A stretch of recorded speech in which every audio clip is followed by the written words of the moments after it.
Zee 24 तास एक पाऊल पुढे। शिवाजी पार्कवरील शिवसेना प्रमुख बाळासाहेब ठाकरे यांचं समाधीस्थळ शिवसैनिकांनी हलवलंय। विधिवत पूजा करून शिवसैनिकांनी हे समाधीस्थळ हलवत बाळासाहेबांच्या अंत्यसंस्काराची जागा पूर्ववत केली।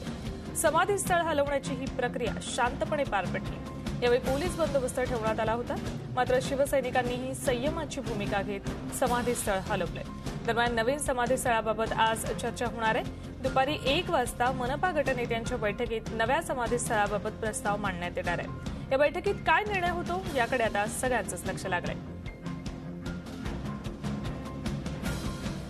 17 डिसेंबरला शिवसेना प्रमुख बाळासाहेब ठाकरे यांचं समाधीस्थळ हलवलं जाईल अशा बातम्या परवापर्यंत येत होत्या। त्यानंतर काल मात्र महापालिकेनं दुसऱ्या जागेबाबत लेखी हमी द्यावी असं शिवसेनेकडून सांगण्यात आलं। मात्र रात्री संयम ठेवत विधिवत पूजा करून शिवसैनिकांनी हे समाधीस्थळ हलवलंय। शिवाजी पार्कमध्ये रात्रभर काय काय झालं त्यावर एक नजर टाकूया।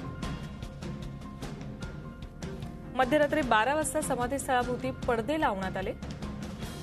त्यानंतर 2:45 म्हणजेच 2:45 वाजता विधिवत पूजा करून समाधीस्थळ साहित्य दूर नेलं।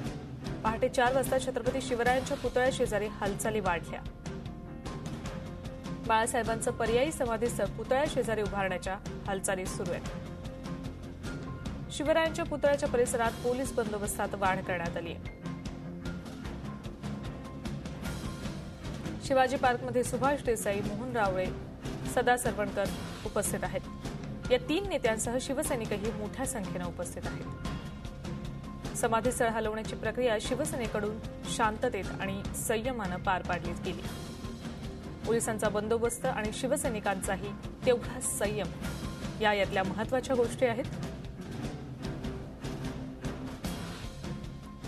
या संदर्भात अधिक चर्चा करूयात आमचे प्रतिनिधी दिनेश दोखंडे यांच्याशी। दिनेश, या सगळ्यामधली महत्त्वाची गोष्ट म्हणजे अतिशय संयमानं ही सगळी प्रक्रिया पार पाडली गेली आहे। सुवर्ण, शिवसेना प्रमुख बाळासाहेब ठाकरे यांच्या शिवाजी पार्कमधील अंत्यसंस्काराचा चौथरा म्हणजेच शिवसैनिकांसाठी जे समाधीस्थळ होतं ते शिवसेनेनं आज पहाटे विधिवत पद्धतीनं या ठिकाणाहून दूर केलेलं आहे, या ठिकाणाहून हलवलेलं आहे। तसंच शिवाजी पार्कमधली जी अंत्यसंस्काराची जागा आहे तीही शिवसेनेनं पूर्ववत करून दिलेली आहे। या बाबतीतला जो घटनाक्रम आहे तो काल रात्री 12 वाजण्याच्या सुमारास या बाबतीतली कार्यवाही सुरू झाली। शिवसेनेनं ही कार्यवाही सुरू केली। काल 12 वाजता विधिवत पद्धतीनं हे जे समाधीस्थळ आहे ते हलवण्यासाठी शिवसेनेकडून प्रयत्न सुरू झाले। त्यानुसार सुरुवातीला हे संपूर्ण समाधीस्थळ मोठ्या पडद्यांनी झाकण्यात आलं। त्यानंतर 2:45च्या सुमारास JCBच्या साहाय्यानं हे समाधीस्थळ हलवण्यासाठी प्रयत्न सुरू झाले। दरम्यान हे प्रयत्न सुरू असतानाच 4 वाजण्याच्या सुमारास शिवसैनिकांनी शिवाजी पार्कमध्ये शिवाजी महाराजांचा जो पुतळा आहे त्याच्या बाजूला पर्यायी शक्तीस्थळ उभारण्यासाठी हालचाली सुरू केल्या। हे नवं शक्तीस्थळ किंवा शिवसेना प्रमुखांचं समाधीस्थळ उभारण्यासाठी या हालचाली सुरू झाल्या होत्या। मात्र या ठिकाणी मोठ्या प्रमाणात पोलीस बंदोबस्त तैनात होता। पोलिसांनी शिवसैनिकांना ही कृती करण्यापासून रोखलं। त्यामुळे किंचितचा शाब्दिक संघर्ष शिवसैनिक तसंच पोलिसांमध्ये झाला। मात्र संयमाची भूमिका घेत शिवसैनिकांनीही आपला जो एकूण ज्या भावना होत्या त्यांना आवर घातला आणि आता आज महापालिका गटनेत्यांच्या बैठकीत शिवसेना प्रमुखांच्या नव्या समाधीस्थळाविषयी जो प्रस्ताव येणार आहे त्यावर शिवसेनेची संपूर्ण भिस्त अवलंबून असणार आहे।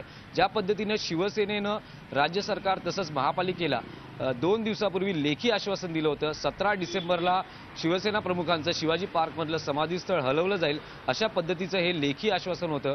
मात्र 17 डिसेंबरला तशा पद्धतीची कार्यवाही रात्री उशिरापर्यंत झाली नव्हती। मात्र मध्यरात्रीपासून शिवसेनेकडून ही कार्यवाही सुरू झाली आणि 18 डिसेंबरच्या पहाटे शिवाजी पार्कमधलं शिवसेना प्रमुखांचं समाधीस्थळ शिवसैनिकांनी हटवलेलं आहे। अत्यंत संयमी भूमिका घेऊन ही संपूर्ण कार्यवाही पार पडलेली आहे। झी 24 तास एक पाऊल पुढे।